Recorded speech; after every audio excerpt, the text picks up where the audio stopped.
Now guys, I don't know about you, but this is a must for every practice. And I know I'm the same. It's a very big stretch for me. Trying to find a way of getting my head around how this is going to work is a struggle, but it is a must. We are going to have to force ourselves to allow our patients to have access to us in this way, because otherwise we are going to become obsolete in the medical space. With specialty care, you will still pull your patients into your store, but you have to have some form of offering online and be able to make yourself available without the patient actually having to come into the store every time.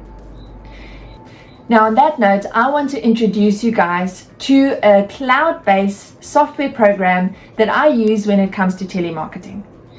This is something that I came across when I was doing my dry eye grading, and AOS is both a grading as well as a telemedicine software system. I've asked Alison to actually come and show us exactly how that works. And when it comes to user experience and user friendliness, this app is incredible. It allows you not only to communicate with your patient, but for your patient to actually send you photographs and the system to grade it for you and generate a report based on that. So let's listen to Alison and what the AOS system can do for you in the telemedicine space. In this demo, we will look at the telemedicine features offered in the AOS platform. We've built these tools to enable a hybrid care model that blends in-clinic care and virtual care. We recognize that some appointments can be done remotely, offering better convenience for patients and practice efficiencies. Most commonly, AOS is used for remote triage, remote monitoring of ocular surface disease, and contact lenses. Our newest features offer the ability for virtual contact lens follow-up. The platform includes web-based video calls and a patient app. We'll take a look at both. So if I log into my account, I'm going to find my patient.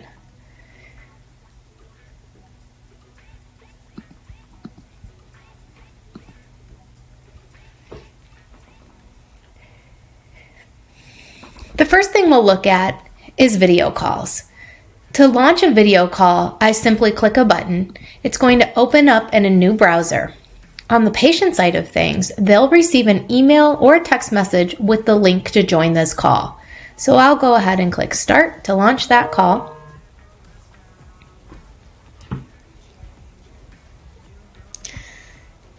There we go, I'm enabled. So now I just need my patient to respond. So I actually have the patient account on my phone, so we'll go ahead and click that link.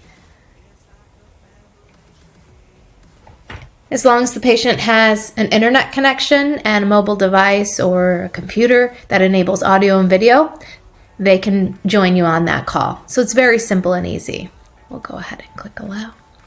So there I am, and the video call, it's very straightforward, very easy to connect, which is important for patients. We also have the ability to chat with the patient with this field right here. So if there's some kind of message you want to send to the patient about the treatment plan, maybe it's a prescription name or a drop, you have the ability to do that. You can also add an additional user. What that means is if you have a technician or some support staff that you want to join you on that call, you can add them in as well, as long as they have an account with AOS. And that's pretty much it. So that's an easy and quick way to connect with a patient on a video call. Getting back to the platform, we also have enabled in the patient app a questionnaire for patients to complete regarding contact lens wear. They can also send images and videos. And that's pretty much it with the patient app. It's very user-friendly. From the ECP perspective, to find the contact lens questionnaire, click that button in the middle there, and I've got all the answers that they've responded to. Our patient Ted Lasso hasn't answered any yet, so we're still waiting on that. But if he does respond and we'd like to save those responses, you can generate a PDF report of those responses. You can also repeat that questionnaire by clicking that button.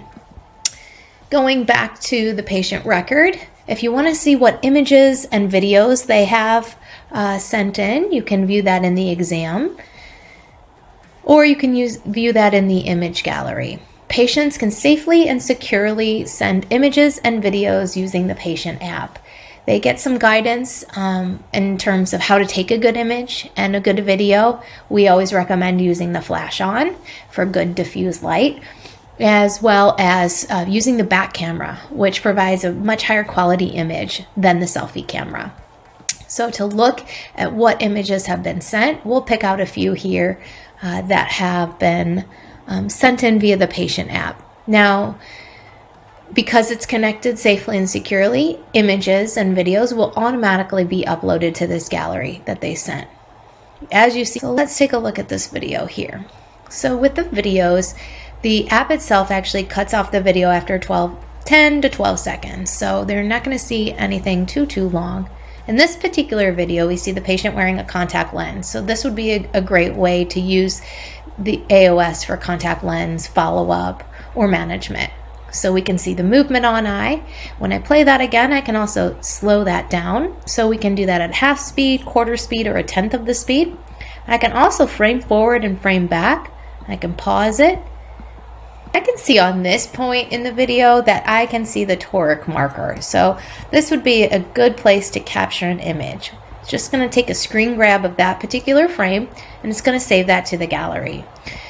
So once we're done looking at the video, I'm going to go ahead and close out. I've taken a few screen grabs here, but let's pick a few for analysis. So if we're thinking about maybe a remote contact lens follow-up, we'll just go ahead and pick a couple of images here. We have different analysis tools built into AOS. We have bulbar redness, injection, lid redness, staining, and contact lens. What's mostly used with patients in a remote situation would be the bulbar redness and injection tool, as well as the contact lens tool. Staining would happen in the clinic, and most likely any lid analysis would happen in the clinic as well. So if I click on contact lens here, I can, click back to my picture that I took of the video itself. Before I do any analysis, I'm going to zoom in on that image because we do have a bit of the face in there. The software also allows you to crop an image. So if you feel like you just want to narrow down to a certain, or crop an image to just highlight a certain area, you're able to do that. So I can click on Identify Lens Perimeter, and this allows me to then apply a perimeter around that contact lens edge. I just want to click the Enhance tool real quick. Enhance will enhance an image, and just to confirm that I have that edge, that contact lens edge correct, I'll turn that on, and then we'll go back to my perimeter. It looks like I have it pretty well set. So if you need to rotate or resize that, you're able to, but I feel pretty comfortable with what we have here, so I'm going to lock that in. And now I know this is a toric contact lens because I can see that scribe mark, so I'm going to go ahead and mark that by putting my crosshair on the toric marker.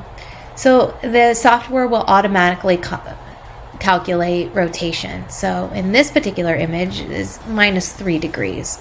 So we can see that lens is fitting quite nicely on this patient. So we'll go ahead and click Save Analysis, and that can be part of the report.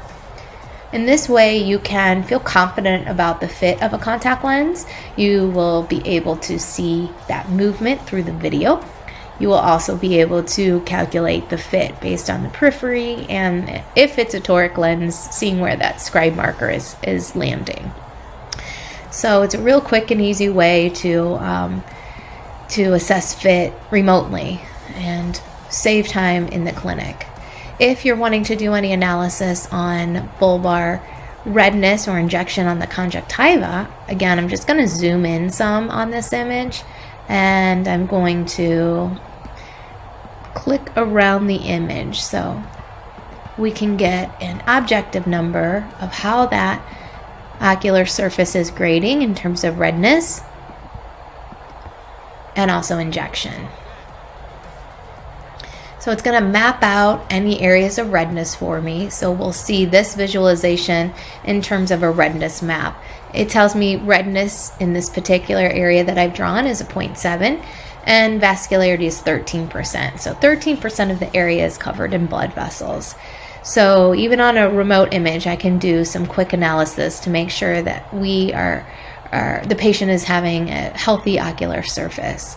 Maybe it's a scenario where you're doing management, and maybe the previous visit we've changed lenses. Maybe we've upgraded to a newer technology or a different modality, and we can compare this image to the one that was taken in the clinic previously. Do we see improvement?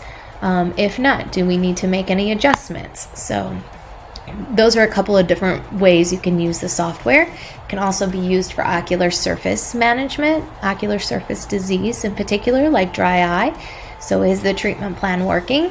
Checking in with the patient in between office visits to verify that they're staying with the treatment plan, but also that it's working for them.